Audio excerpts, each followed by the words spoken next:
30 июня в городе Санта-Клара, штат Калифорния, прошел чемпионат США по масс-рестлингу. Согласно положению чемпионата, мужчины боролись в 3 весовых категориях – до 90, до 105 кг и свыше, женщины в 2 – до 70 кг и свыше. Якутский спортсмен Николай Дьяконов показал свое высокое мастерство масс-рестлера. Безоговорочным лидером стал 27-летний Роберт Оберст, который при росте свыше 2 метров весит около 190 кг. В этот же день были проведены переговоры с американской стороной и подписано заявление от президента Федерации масс-рестлинга США господина Ода Хаугена о вступлении в Международную федерацию масс-рестлинга, а также намечено проведение турнира по масс-рестлингу в крупных городах Америки. Также будет рассматриваться вопрос о проведении матчевой встречи Америка-Россия или Америка-Якутия. Вот чемпионат США прошел очень интересно. Об этом нам сегодня рассказали его участники, проработавший там судьей и давший мастер-класс. Один из основателей масс-рестлинга современного в Якутии Петр Дмитриевич Картаев и один из сильнейших наших Мадины, шестикратный победитель игр Девина Николай Дьяконов.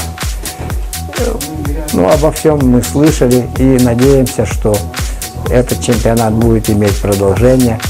Создана Федерация масс-рестлинга США.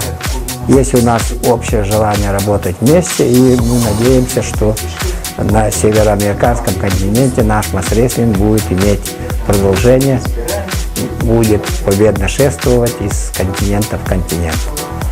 И вторым пунктом нашей сегодняшней встречи была презентация книги одного из основателей Спартакиады Манчары, бывшего председателя общества «Урожай» Афанасия Егоровича Алексеева. Над этой книгой мы с ним работали в течение вот этого года. Наш Центр национальных видов спорта каждому крупному спортивному событию года готовит свои издания. Мы, например, к играм 2009 года выпустили несколько книг. И вот к этим играм Манчары в 19-й Спартакиаде мы тоже подготовили вот 2 издания, среди которых вот книга основателей игр Афанасия Егоровича Алексеева. Книга, я думаю, получилась интересная. Она будет полезна не только спортивным работникам, но и молодежи, нашим учителям, педагогам и вообще всем, кто интересуется спортом и жизнью нашей республики.